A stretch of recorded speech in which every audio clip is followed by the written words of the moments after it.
Hello and welcome everyone, this is another HotUtils tutorials video with me, Swerve, and I will be showing you today the new version of the playground, also known as the Jedi Master Playground. It's the new and upgraded version with a lot of new features. And for that reason I'm making a totally new tutorial with all the new features. We won't be talking about the regular playground functions. I will be mentioning that they are still there, but we won't be talking on how to use them. This functionality is still the same as in the regular playground. You can still do everything that you could do there, but we have a lot of new awesome functionalities. Some initial words is that for me, as a person that has a remodding service doing remods for other people, this is a very good tool because some of the functionalities is made specifically for that. I've been able to have the honor of being a part of the development process and get my say in what tools I would like to have and what other remodelers would like to want as well. And besides that, these tools are also great for sharing between guilds and for your guild officers to set up templates or definitions that your users then can use, which is a really amazing feature. This new playground is so much more than we could have wished for when it comes to the playground, and when it comes to modding, it pretty much renders all other tools finite. With that said, we're gonna get right into the biggest part of the new playground, which is the automation process, which reminds a lot about Grand Ivory's mod optimizer, where it will optimize the mods based on stat weights and targets and other sets of requirements that you choose. First we got the regular view of the playground that we all know and love seen before, and what's new here is that you can change over it to the basic view as well, which reminds more of other tools, but it doesn't give you the overview of the mods and the stats and stuff like that, but it gives you an easier way to see all of your characters with just the portraits. From this view you can choose which characters you want to include by clicking the little checkbox there. You can choose to edit a character by clicking the pen and the paper there. Then we get up this simple view of them, where you will see their current mods. You can switch between units down here. Resume automation, which means that you will continue automating from this character and down the list. You won't do those that are before it. You can click definitions as well, which is a new term that is new for the playground. And definitions is basically your stat weights, requirements, set requirements, and primary requirements all bunched into one. You can lock the character and you can choose to automate just this character. You can also see the stats and their targets if you have any. From the screen you can also choose to move around the characters. Moving them around will change the prioritizations for the characters. So the higher up to the left that the character is, the higher priority it will have when the tool is assigning mods to the characters. So basically your best characters you want to be first, or if you have a lot of speed requirements, you want the characters that need the more speed to be first. If you're only looking at speed, you can choose to order them by speed as well. And this will sort them by their required stat target speeds. It won't sort them by their current speed, but how much speed you set as the required stat targets. Once you've played around with these prioritizations, you can also choose to save the order that you have them in. You can restore an old order, and you can choose to reset everything if you've messed something up and want to start over. From this screen you can also choose to add all or remove all. This works with the filters as well, so if I choose, so now that I have everyone selected, I can choose remove all. Then I choose my filter for Ewoks and click add all, then I will only add the Ewoks. Going back to all units, I can see that only the Ewoks are selected to be included now.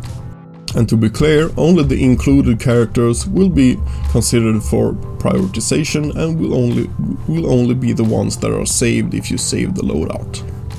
That is all for the different view modes. Now we're gonna go in to see how we can edit the definition of a character. Say that I wanted to build a set for my 5 first characters. I'm gonna select all of them, remove Ahsoka Tano because I only want the clones, and General Skywalker.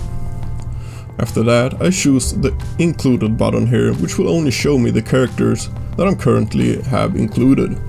That way I won't have any extra characters that I have to worry about seeing that will clutter up the screen. After that, you can choose on your own if you want the advanced view or the basic view. Right now in the tutorial I'm going to be using the basic view mostly, because the advanced view we're comfortable with from using the playground before.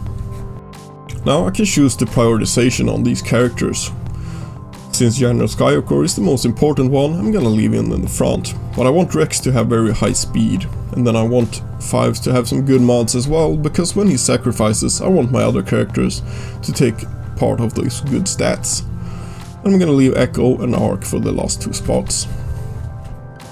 Now that I set up my prioritizations and which characters I want to optimize, I'm gonna start editing their definitions. I do that by clicking this pen and paper.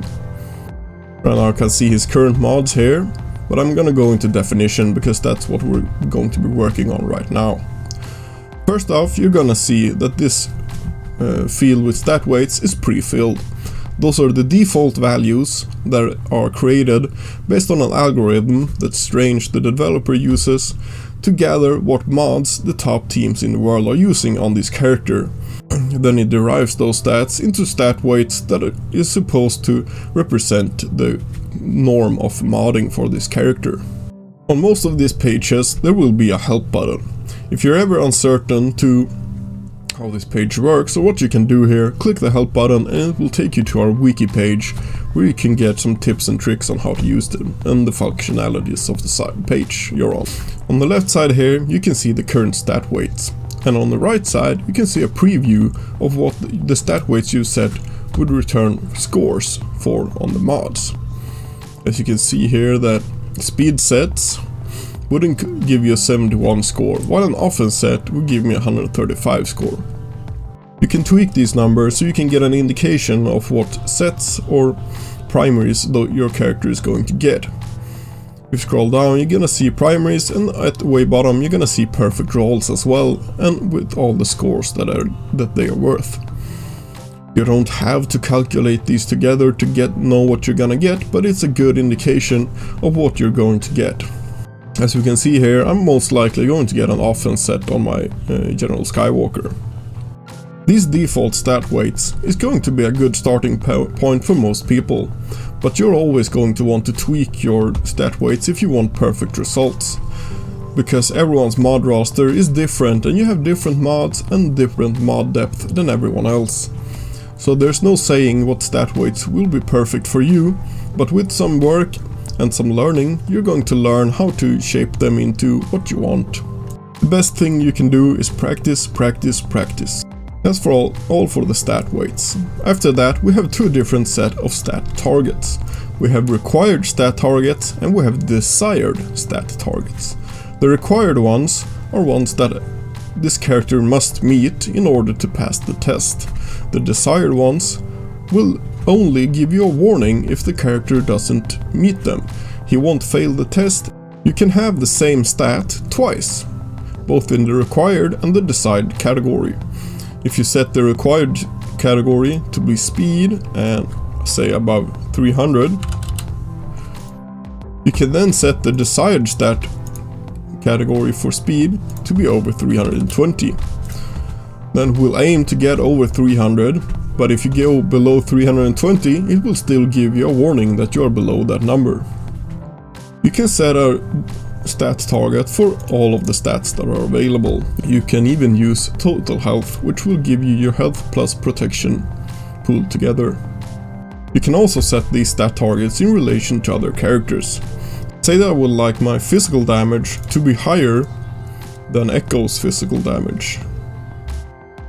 This way the automation will try to make General Skywalker's physical damage to be greater or equal to Echo's physical damage plus 1000. If you've ever been comfortable with using the templates, you will recognize these fields from doing the templates.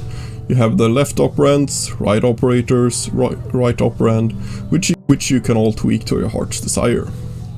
After the stat targets, we got some primary sets.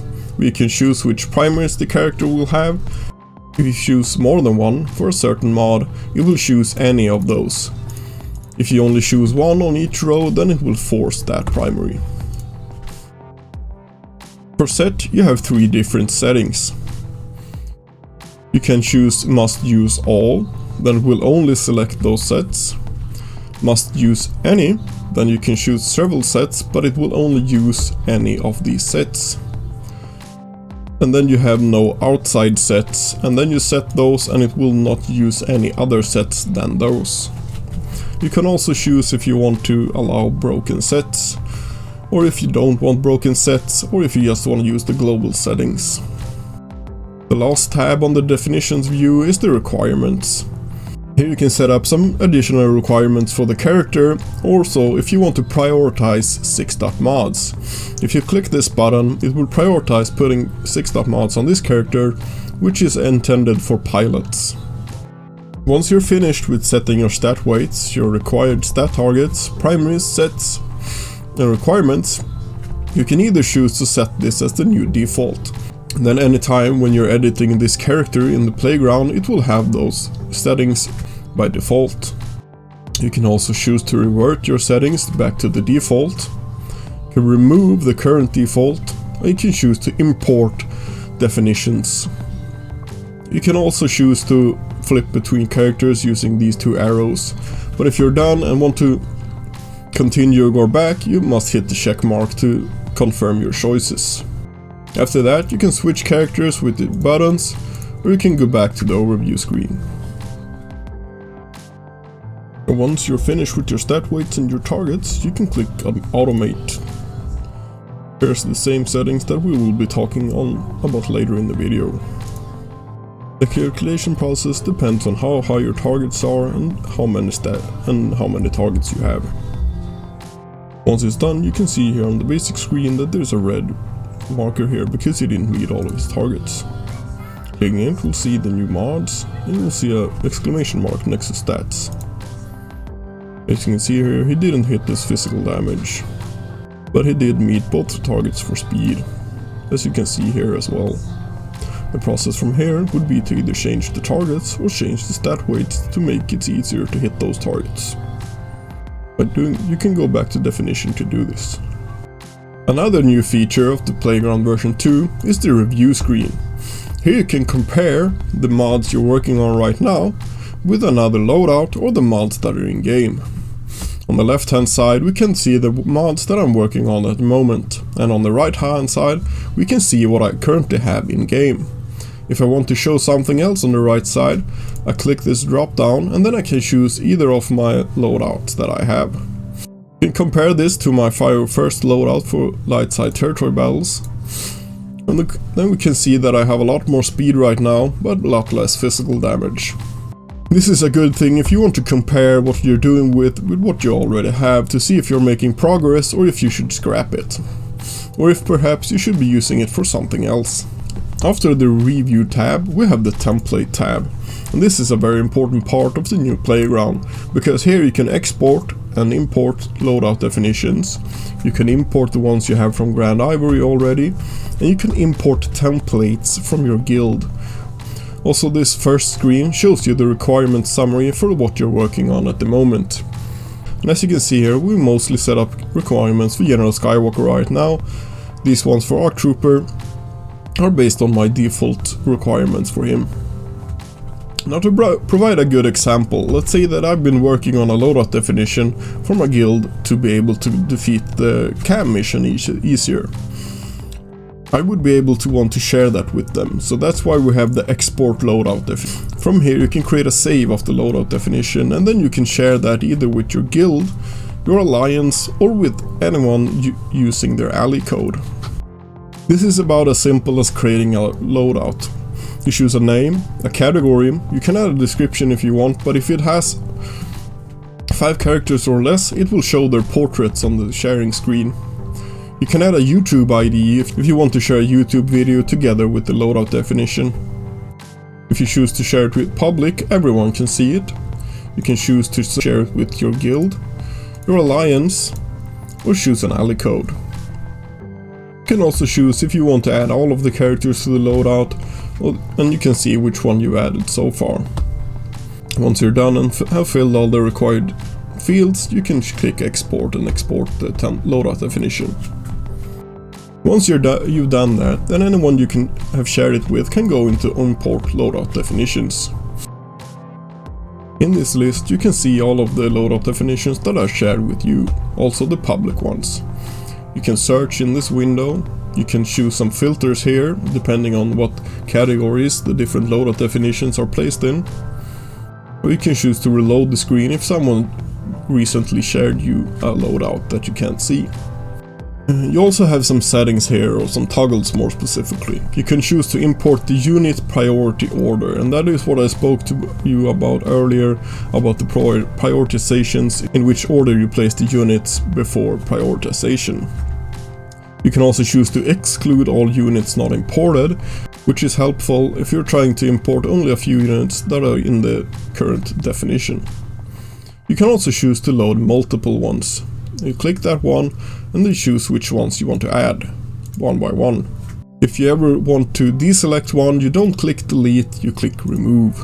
Once you settle for which ones you want to load, just hit the load button and it will be applied. This takes you back to the basic screen and will show you some hints on all characters that have stat targets. As you can see here, the ones with green pen and paper, they have stat targets that they have met. The ones with the red ones have required stat targets that they are failing. And the ones with yellow have desired stat targets that they are failing. The grey ones doesn't have any stat targets at all. If you wanted to import your work from Grand Ivory's optimizer, you would go into the optimizer and then choose to export your character templates. By clicking this button, you can choose which ones you want to export, or you can choose to export all. This will save a file on your computer. After that you go back into the playground, go into templates, choose Grand Ivory, and then you choose that file. It will be named something like mods optimizer templates and then today's date. You open it, then you can choose which of the templates you wish to import. Doing that opens it up currently in the playground so you can work on it or save it as a loadout definition. Besides that, it's a really good functionality for your guilds and your guild officers more specifically. Guild officers can set up templates. Templates are requirement-based tests which will test your roster against the test requirements that your officers have set up. Most guilds will use them for territory wars moddings or territory battle modding, or any different area of the game that you would like to use. For our guild, we're using it for territory wars defense and offense to check if people have met the requirements we have set up for defense and offense. I'm going to import our offensive template and you can see how that will look. From here you can also choose two toggles if you want to prioritize units based on the required speed, or if you want to exclude all units not imported. As you can see here, we don't have many characters in this one, but it has sorted them by the required speed, and you can see that all of them have targets on them now. Checking on all dakas, we can go in here, we can see the targets, and this is what we have set up for the template, and it has been imported to the loadout definition now. From here you can add more characters, or you can automate the ones you have to get recommended mods for all those characters.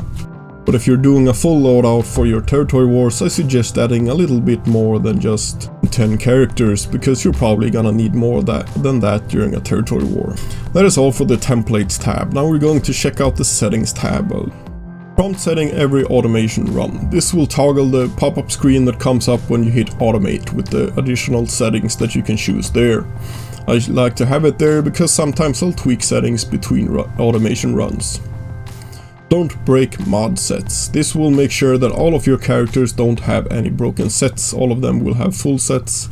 If it's a 4, it will add another 2 set to that, or it will have 3 2 sets. Limit searches with stat targets means it will go to a different amount of checks before it will cancel and continue. Most of the time the bot will be sure if it's found the right one or not, but if it doesn't, it will show you a pop-up that says that it quit automation early. To prevent this, you can either increase the minimum compares with match found. That will make it compare more mods before choosing on a set. But this will also take a longer time, and since all of these calculations are based on your computer, you can either choose to up the time and have longer wait times, or you can down them and get shorter wait times, but it's your computer's power that will determine the speed at which it is doing compares. You can choose to simulate all mods as 6E. This will show all mods in the playground as if they were 6-dot mods. It will actually not make them 6 dots in game, but it will simulate them as is. Auto reorder on failed target. That will change the prioritization if you have characters some way down the priority list that isn't meeting their required stat targets. Basically, if you have a character halfway down that needs 300 speed, but is only going to get 290 at its current prioritization position, it will move it up one position, and then it will try again to hit the target, and it will continue doing that until it hits the target. Smooth speed on required targets will try to average the speed secondary on the mods that you get. This is to prevent characters with required stat targets. Say if your Darth Revan needs 310 speed, he doesn't need to have 26 speed mods to reach there. It would be enough he had a lower average on the mod. So instead of getting like 2 26 speed mods and then a bunch of 12 speed mods, he's going to get a more even average of the mods. If you choose attempt desired targets, it will also try to automate against the desired stat targets, not only the required ones. This will increase your automation time, but will let you rely less on the stat weights. Use derived requirements allows you to put characters in any order you want, even if you have stats in relation to each other. Say that if you would put Darth Revan to be faster than Bastila Shan, you don't have to have Bastila Shan before Darth Revan in the automation process, it will work anyways. That is all for this tutorial for the new version 2 of the playground. I hope you enjoy it a lot, and come visit us on Discord if you have any questions or thoughts about the tool. If there is anything that you like about it or something that you would like us to change, please let us know. We love all the feedback that you give us, and I hope you enjoy this tool as much as I do. It has changed the way I do my moddings. It is much faster and much more efficient now. I can work through remods 3-4 times as fast as before, and it's a really great tool. I'm really glad to have been a part of working on it and being able to help Strange during the development process. He has done an amazing work with this, and I hope you enjoy it as much as I do. Have a good day, everyone. Bye bye.